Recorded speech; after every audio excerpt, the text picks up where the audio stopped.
ಎಲ್ರಿಗೂ ನಮಸ್ಕಾರ. ರೇಣುಕಾ ಮನೆ ಅಡುಗೆಗೆ ಸ್ವಾಗತ. ಇವತ್ತು ನಾನು ಹೆಸರುಬೇಳೆ ಕೋಸಂಬರಿ ಮಾಡೋದು ಹೇಗೆ ಅಂತ ತೋರಿಸ್ತಾ ಇದ್ದೀನಿ. ಸ್ವೀಟ್ ಜೊತೆಗೆ ಇದು ಒಳ್ಳೆ ಕಾಂಬಿನೇಷನ್ ಆಗುತ್ತೆ. ಮೊದಲು ನಾನು ಒಗ್ಗರಣೆ ಮಾಡ್ಕೋತಾ ಇದ್ದೀನಿ.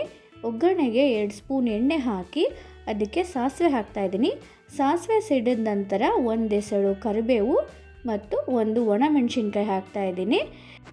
ಇದಾಗಿದೆ. ಇವಾಗ ಒಗ್ಗರಣೆ ಆರಿದ ಮೇಲೆ 2 ಗಂಟೆ ನೆನೆಸಿಟ್ಟಂಥ 1 ಕಪ್ ಹೆಸರುಬೇಳೆ, ಕ್ಯಾರೆಟ್ ತುರ್ಕೊಂಡು ಹಾಕ್ತಾ ಇದ್ದೀನಿ ಮತ್ತು 1 ಸೌತೆಕಾಯಿನ ತುರ್ಕೊಂಡು ಹಾಕ್ತಾ ಇದ್ದೀನಿ. ಕ್ಯಾರೆಟ್, ಸೌತೆಕಾಯಿ, ಹೆಸರುಬೇಳೆ ಹಾಕೋದ್ರಿಂದ ಇದು ಆರೋಗ್ಯಕ್ಕೆ ತುಂಬ ತಂಪು. ಮತ್ತು 1 ಚಿಕ್ಕದಾಗಿ ಹೆಚ್ಕೊಂಡಂಥ ಈರುಳ್ಳಿ ಹಾಕಿ ಎಲ್ಲದನ್ನು ಕ್ಲೀನಾಗಿ ಮಿಕ್ಸ್ ಮಾಡ್ತಾ ಇದ್ದೀನಿ. ಇವಾಗ 1 ಚಿಕ್ಕದಾಗಿ ಹೆಚ್ಕೊಂಡಂಥ ಹಸಿಮೆಣಸಿನ್ಕಾಯಿ ಹಾಕ್ತಾ ಇದ್ದೀನಿ ಮತ್ತು ಕೊತ್ತಂಬರಿ ಸೊಪ್ಪು ಹಾಕ್ತಾ ಇದ್ದೀನಿ. 1 ಬಟ್ಲು ಕಾಯಿ ತುರಿ ಹಾಕ್ತಾ ಇದ್ದೀನಿ. ಕಾಯಿ ತುರಿ ಕೋಸಂಬರಿಗೆ ಎಷ್ಟು ಜಾಸ್ತಿ ಹಾಕ್ತಿರೋ ಅಷ್ಟು ರುಚಿ ಕೊಡುತ್ತೆ. ಎಲ್ಲ ಹಾಕಿದ ಮೇಲೆ ಕ್ಲೀನಾಗಿ ಮತ್ತೊಂದು ಸರಿ ಮಿಕ್ಸ್ ಮಾಡ್ಕೊಳ್ಳೋಣ.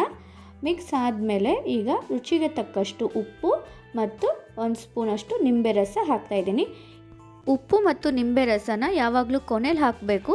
ಮುಂಚೆ ಹಾಕೋದ್ರಿಂದ ಸೌತೆಕಾಯಲ್ಲಿರೋ ನೀರು ಬಿಟ್ಬಿಡುತ್ತೆ. ಈ ರೆಸಿಪಿ ಇಷ್ಟ ಆಗಿದ್ದಲ್ಲಿ ಚಾನಲ್ನ ಸಬ್ಸ್ಕ್ರೈಬ್ ಮಾಡಿ, ಲೈಕ್ ಮಾಡಿ.